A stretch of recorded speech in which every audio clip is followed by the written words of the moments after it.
Hey, would it be? It's your boy Dre OG. Welcome back to the OG family. Make sure y'all smash that like button. Subscribe to my channel if you're rocking with the vibes and the content. A like goes a long way. And that shit for free. But look, man, we got these interesting facts about our history, man, that they didn't tell you in school. You know, one of my daughters created this video right here, and I think this is a good opportunity for us to see what the youth are seeing, and also, I mean, we're still youthful too, don't get it messed up, but also see an overall picture of what our people are looking at, and also we gotta understand what our kids go through and how they are processing information and what they're being taught in these schools.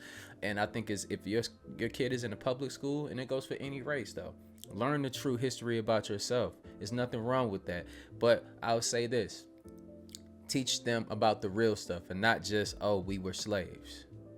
You know, that's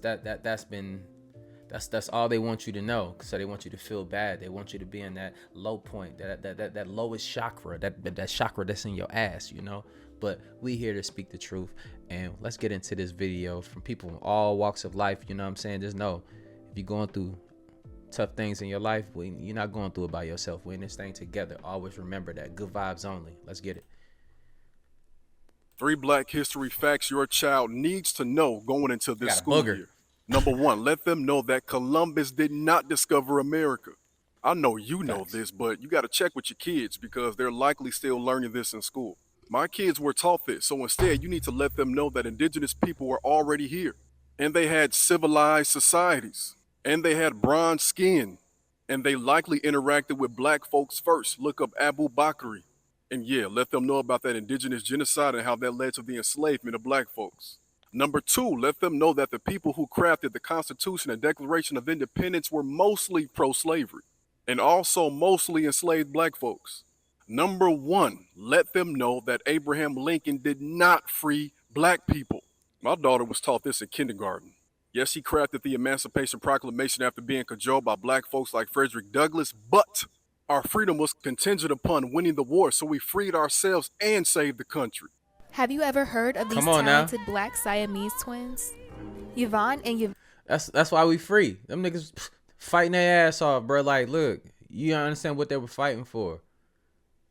Understand the words that they use in order to trap you into thinking that it was just, oh, he freed these niggas. No, it was for a reason. They don't teach us that in schools. They don't tell us about ourselves. They tell us about you guys, and they tell us about the Queen of England. And, you know, they tell us a bunch of stuff that has no significance to us, that shows us that puts in our head that, look, we have no power and all we are is inferior to these people. I also want the truth of our history before slavery and before the white man came and before all that, to be the real history that's told. This is not how it always was. Some people came here and lied to you and took the crown off your head and told you that you were a slave when really they came here and met you as a king. Did you know black? Hey, real talk though. Like, do you y'all see what's going on here? The similarities, what's happening in the UK and here, it's the same shit. So once they couldn't use us as slaves anymore, they just do what you can do. And once we started building our civilizations, we were living in poverty. We built something for ourselves. You seen what happened to it. They bombed us. That shit happened in the United States. They burned our shit. Black Wall Street. This has happened over and over and over again. Like, y'all gotta get the I ain't gonna beat a dead horse, but y'all, hopefully y'all understand what that shit is. Women once used their hair to draw escape maps in Colombia. In the 1800s, enslaved African women forcibly taken to Colombia would communicate with their communities through braided hair, most importantly for planning escapes. For example, a braided hairstyle called departes, meaning depart in English, would signal that the person wanted to escape. Black women would also record with their braids the obstacles they would encounter on their journeys to help others escape. A river was represented with a braid in the shape of a worm. A Bantu knot represented a mountain. And if there were soldiers in any part of the route, they would use really thick braids still known today in the Pacific region of Colombia as tropas, which means troops in English. On top of that, inside the braids, sometimes gold or seeds were hidden to ensure they would survive after they escaped. Because of these escape maps of braids, many Africans were able to escape and form the famous free settlements known as palenques. Some of you may have heard of San Basilio de Palenque, which is one of the first free black towns in the Americas. It's also one of the only remaining palenques in Colombia. It can still be visited if you're in the Cartagena region. Today, this rich history of braids is celebrated every year on May 21st at the Afro hairdressing competitions in Colombia. May 21st is Afro-Colombian Day, but it also marks the abolition of slavery in Colombia in 1851. So that's why, you know, for people that need clarity, why, black women get mad when, everybody else wants to appropriate like our styles and shit like that. It has a lot of deep meaning, and just understand what you're doing when you do that, Doing a series called just Black Hair is Black History. So everybody else want respect when people speak about them, most of the shit that don't even belong to them. But when we speak about the shit that belongs to us and our heritage, people should respect it. But we see the respect level that everybody else have for us, Let's talk about the history of edges. Now, although everyone technically has baby hairs, the act of actually laying down and styling edges has been in the black community for decades. So let's start in the early 1900s, when coily and kinky hair were not acceptable to European standards. Black women began to have to use edge control to lay down their hair to hide their natural texture. In the 1920s, entertainers like Josephine Baker showed that finger waves were the new black feminine look. Baby Esther, who was the inspiration behind Betty Boo, was famous for using heavy product to shape her hair. If y'all ain't know, began to give edges a softer look in the 1930s through 50s. This was during the popularity of roller set updos and beehives. In the 70s, as afros became more popular, black women used toothbrushes and bristle brushes to frame their face. Actresses like Bernadette Standis became known for laying her edges in the TV show Good Times. Edges now became an accessory to accentuate black hairstyles. In the 80s, icons like Patti LaBelle used edge control to create more intricate styles. And in the 90s, finger waves made a return thanks to artists like Missy Elliott. Edges continue to be used as a finishing touch to black hairstyles. As the most current natural hair movement rolled around, the conversation of whether edges were necessary to look presentable became a big question. Black women realized that styling edges should be an option, not a necessity. And to this day, edges are still being used to add a creative touch to black hair. Watch this. I'm from Mississippi. My folks are from Arkansas, and don't judge. And every Saturday, there's a siren that goes off at noon. Every Saturday. It had been that way since we had moved here. We moved here back in '92. I was like 6, right? And every Saturday it goes off at noon on the dot. So my grandfather would commonly come over, cut the yard and stuff like that, spend some time with us. And as a teenager, one time he was cutting the yard and the siren went off, and he just kind of got in the mood. And I'm like, what's wrong? He's like, I can't stand that siren. And I'm like, well, why? I mean, they taught us in school, like in elementary school, that it was to make sure that the siren was still operable, right? So they did it every Saturday at noon. And he said, no, baby, that is not what the siren is for whatsoever. It has nothing to do with making sure it still operates. He said that years ago, that siren would go off solely to inform the black community that they're now allowed into town. So on Saturdays, when you have to go shop, grocery shop, go around and about, black people weren't allowed to do that until noon. In order to give community opportunity to get their grocery shopping together, to, have breakfast and all that kind of stuff together and not have to encounter us. We could not be caught in town until noon. Now, I'll make this quick, but in her video, she also mentions the fact that she can't find much evidence about it, and that is correct. But I looked for the evidence. And see, the reason why you can't find much evidence is because what they do is they twist it around and try to make it seem like it's tradition, or they're testing out the sirens, like she said in her video. No. Oh, no, I'm not done. Here you go. For nearly a century, a siren has sounded every evening at 6 p.m. local time in the western town of Minden. For many local longtime residents, the siren is a nostalgic nod to the past that stirs sentiments about the Minden's farming heritage, as well as its volunteer fire department. Oh, no, I'm still not done. How a Nevada town's racist sundown siren became a quaint dinner bell in the white imagination. Every day at 6:30 p.m. sharp, a siren blares to the town of Minden. For the citizens of Washoe Nation, the sound carries a painful, violent memory. Now, if they were doing this to the indigenous population in Nevada, they damn sure were doing this to black people in the South. And as you can see, just you can read. Other residents call it a charming dinner bell signaling the call to home.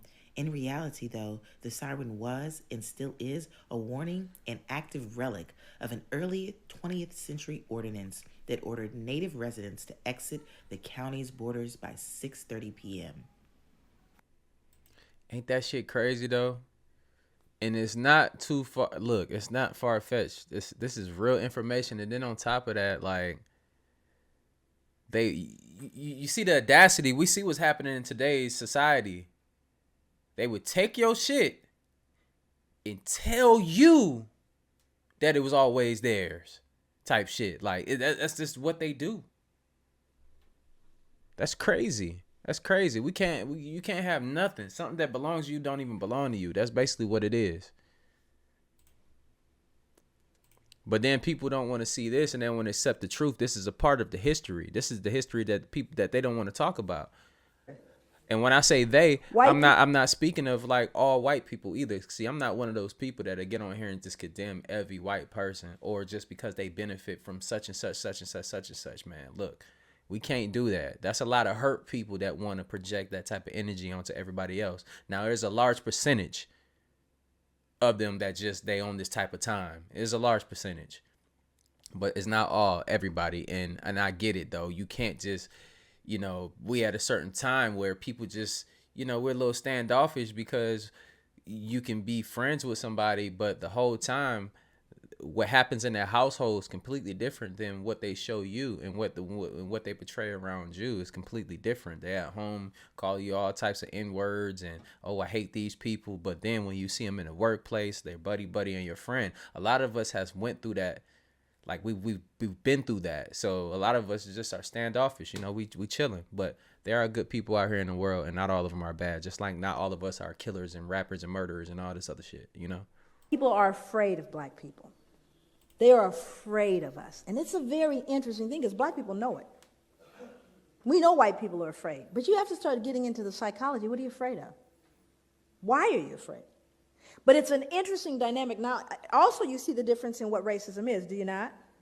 Racism implies you have not just prejudice, but the power to do something with that prejudice. Now, I don't like you, not only that, but I'm going to control whether you can get, I may say I hate you. I hate white people. I hate them. It's not going to change you getting that, loan. It's not. When you go to the bank. It's not. I can hate you all the way to the bank. Not going to change. Do you see the difference? That whereas white racism says, not only do I not like you, but I'm going to change the impact of where you can live. I'm going to determine with that racism where your powers are. You following me? And I'm talking about as a group. But the CT scan has one more surprise for Alejandro. Shamai's ethnicity. Well, they have just told me that Shamai had a Nubian features, which means that their ruling family was probably Nubian. And you see the words he's using? Look, if it was a different race, he would have been all over it. Oh yeah, it wouldn't have been a probably in the sentence. Listen to the wordplay. I'm gonna run that shit back. Listen to the wordplay. I've seen this clip before.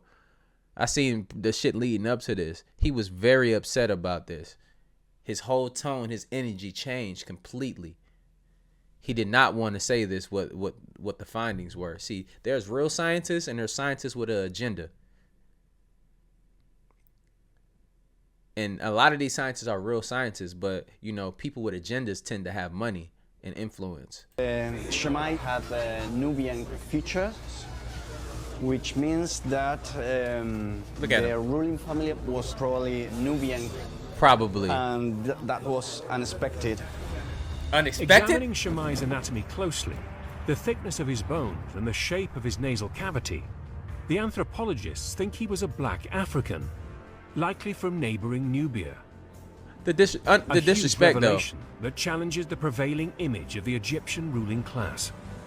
We always thought the ancient Egyptian elite were Mediterranean type, And in this sense, Shema is representing the society of the frontier in which different ethnic groups were mixed. At the end, it doesn't matter the color of your skin. Shema was the Egyptian. Now it don't matter. It's a history fact. Now that shit don't matter. Like, that shit be so wicked to me, man. Like, now it don't all of a sudden don't matter, but you were upset about that shit. You saying probably when they just showed you that it was. It ain't no probably about it. Now now everything is equal, but let it been a white man in that motherfucker. Oh shit, we different. I told you we were superior, motherfuckers. Like, you would look, it would went down. Let's stop it. Fact that just gets you choked up every time you have to tell it. 3 words: reverse freedom rides. Did you know that in the early 1960s, segregationists in the South put black families on buses and sent them up to cities in the North, promising them jobs and housing? Do you think that there was jobs and housing actually waiting for them there? Of course not. They did this as payback to the Northerners for not supporting their segregationist policies. To make matters even worse, they made sure that media was there when the buses arrived so that they could capture the whole spectacle of all of this. Now fast forward 60 years later, what do we see happening? Republican governments in Texas and Florida are taking migrants and sending them out to northern cities, and also making sure that the media covers it as well. History always repeats itself.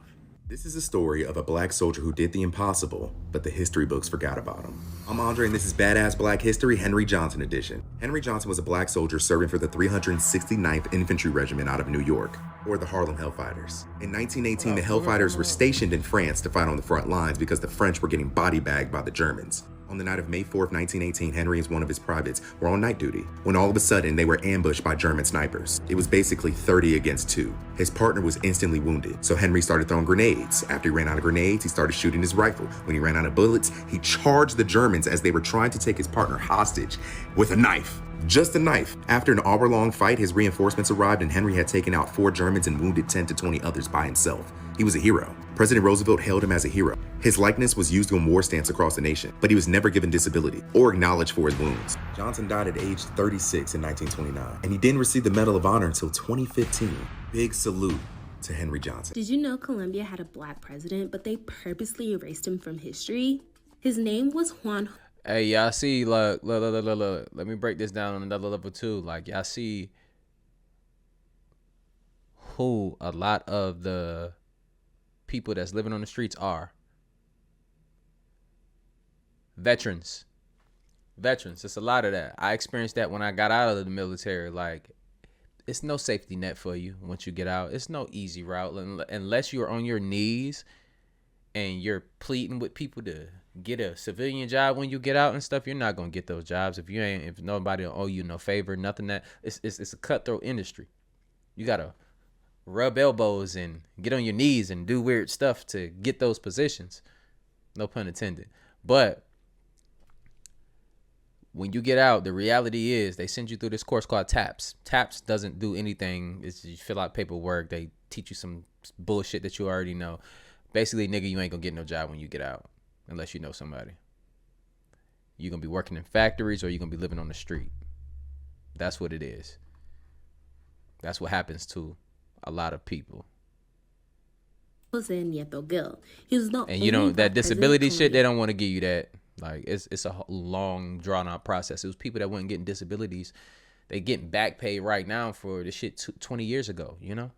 Has had. Whatever. Researchers say his legacy can be compared to black leaders like Nelson Mandela and MLK for his efforts to promote peace in Colombia. But due to racism, after his death, they completely erased him from history. They even went as far as to send his official presidential portrait to Paris to make his appearance whiter. His original portrait was found in the 1970s in a basement piled up with junk and rotting. But it wasn't until 2018 that Colombia finally admitted his blackness and unveiled a replica of the original portrait in the presidential palace with leaders from the Afro-Colombian community in attendance. It took 157 years for that to happen. I said, did you know this one-eyed queen humiliated the Roman Empire? And of course, you never heard about her. Queen Amanarines was the queen of Nubia, From 40 to 10 BC, she was the queen of Kush. She was known for being fierce in battle and putting everything on the line to defend her people. Having lost her eye in battle, she also lost her son and her husband, all to defend her people.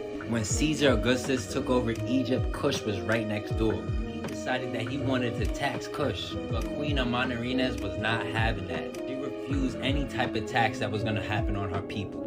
Knowing that the Roman was gonna attack because of her denial, she decided to attack first. Go get that over 30,000 Nubians, creating a strategic plan against the Romans. She ended up taking over 3 of the big places that the Roman had conquered. She even captured Romans and made them into slaves. She was one not to play with. Even took a stone head of Augustus and buried it under her kingdom. So every time you would exit and enter the kingdom, you would step all over his head. She was the first one that was stepping on niggas. Stop playing. After years of going back and forth, she decided to send a peace treaty to Rome. She sent one of her people with a whole bunch of golden arrows, sending this one message. Queen sends you these arrows. If you want peace, they are a token of her friendship and warmth. If you want war, you'll need them. I'm telling y'all, she is not one to play with. After this peace treaty, Nubia was at peace for 400 years. She did that, putting everything on the line for her people. This queen was stepping on these Romans' neck. Now we know why they never told us about her. Shit, y'all know she needed day. Fact. Hey, wait. Hey, facts though, like that, you're not gonna learn that anywhere else. This shit lit, man. Before you go see Black Panther, let me give you some context about the Black Panther Party. So you gonna need these arrows. And Bobby Seale created the Black Panther Party to stop police brutality happening in Oakland and to reinforce Black power and identity. And they want to demonize it though. Social programs including free breakfast for kids. Members would go out and get donations from grocery stores each morning, and kids would come in and eat before school. But I don't want any grits. If you don't finish them grits, I'm gonna make you watch Happy Days instead of Good Times. Even teachers were raving about the improvement of the kids' performance because instead of thinking about hunger, they were thinking about their 1, 2, 3s and ABCs. I'd have a more vigorous one, Professor. Now enter racism. Hey Ray, how you doing? Well, gee whiz, Taylor, I'm doing great. I'm glad you got rid of those braids in your hair. They look like snakes. Just like you. President Hoover despised the Black Panthers. He didn't like the loyalty that they gained from people.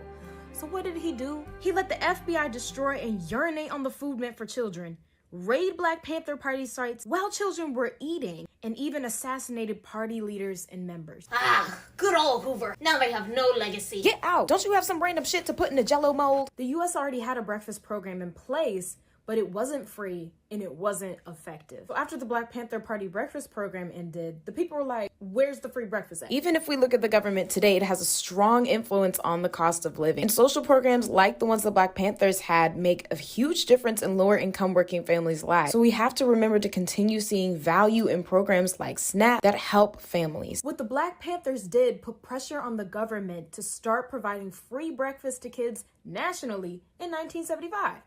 Now, where my grits at? Black Irish History, Part 24. Today we're going to be talking about one of the most influential African Americans within Irish history. His name is Frederick Douglass. Frederick Douglass was an African American abolitionist and author who escaped slavery and arrived in Ireland in 1845. He arrived in Dublin with the intention of publishing his best-selling narrative of the life of Frederick Douglass, an American slave. Frederick's time in Ireland can be characterised as being transformative.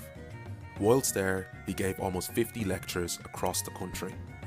This coincided with Daniel O'Connell and the campaign to repeal the Act of Union of 1800.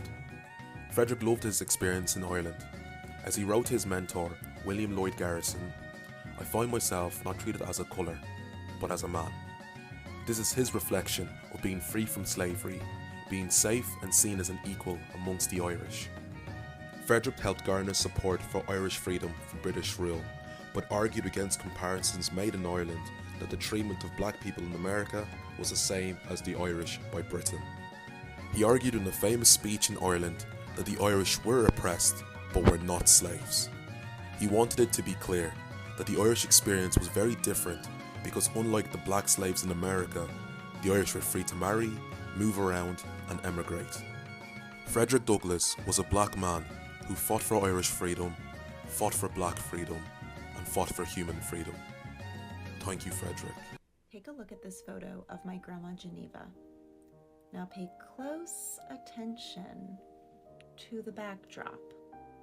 Now take a look at this photo of my Grandma Jones. Same backdrop. Why do they have the same backdrop? Because they were both taken by the same photographer, Miss Florestine Collins.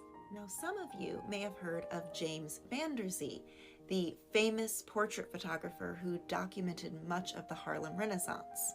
But few people know about Ms. Collins, who was doing the same kind of radical photography in New Orleans during the same time period. And yes, I'm gonna call it radical. Here's why. Both Van Der Zee and Collins existed in a time period where Black people were constantly being portrayed like this. But Miss Collins wasn't having it. She was like, y'all can keep your stereotypes, I'm gonna change the narrative. And she made a choice to photograph all of her subjects, mostly women and children, with sophistication, dignity, and beauty. According to Bell Hooks, the history of Black liberation in the United States could be characterized as a struggle over images as much as it has also been a struggle over rights. And even recently, there's been some pretty famous photographers missing the mark in their portrayal of Black people. Collins was giving us a literal example of shifting gazes. And this is why Black photographers are necessary for our liberation. Welcome back to Black.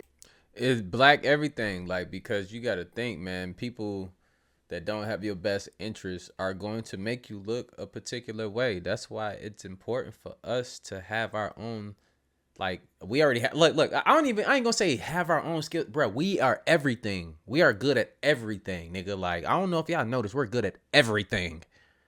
No matter what it is, we're good at it. Why is that?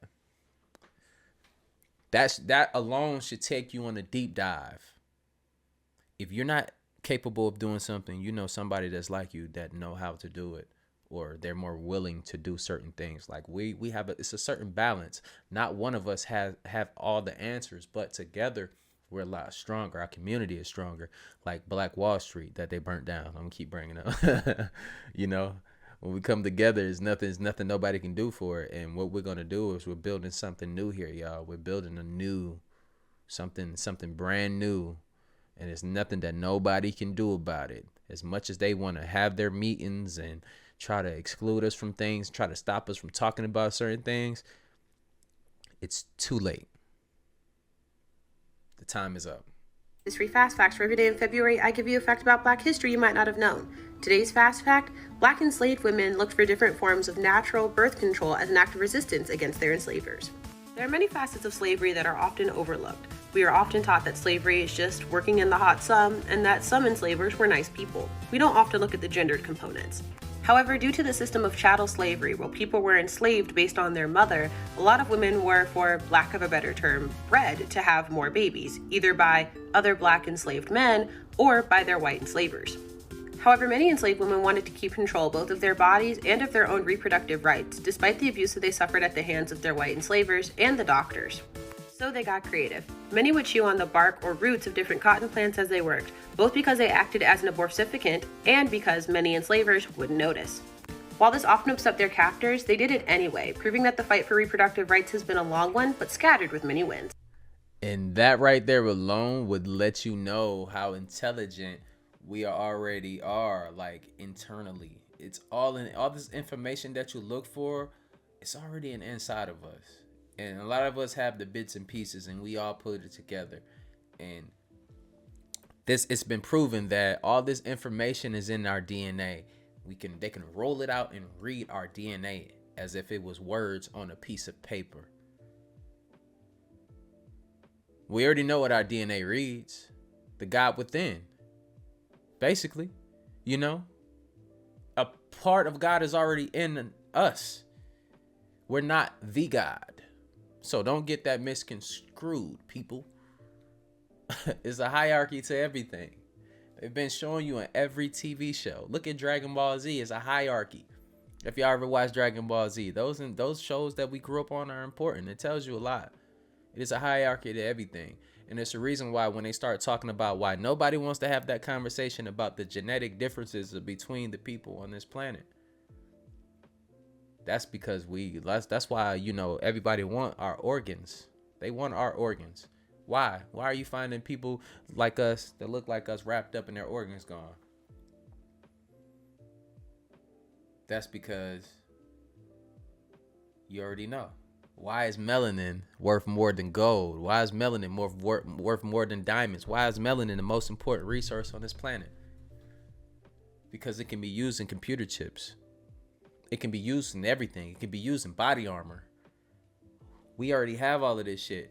So, you know, this has already been proven too that the UV rays and the radiation, all of that stuff that's coming from the sun, these gamma rays, this plasma, whatever you want to call it. I'm trying to put all those words out there for y'all to understand it. It's hitting us and changing our biological structures. It's changing everything. And we're going to need those changes in order to change with the planet. But look, man, hopefully y'all received these messages well. And hopefully y'all enjoyed this, because this is some real shit that, you know, that we need to know about in order to understand, and move on. It's not to get mad about. It's to be progressive and move to better things. Never forget where you come from, but understand that we're going somewhere a lot better. We're progressing. Even if you don't feel like we're progressing, we're definitely progressing. So, you know, take care of your family, take care of yourself. I'll see you on the next video. Make sure y'all share these videos. And like I always say, spread love, because there's too much hate in this world. I love you guys. I'll see you on the next video. And we out, though. Blah.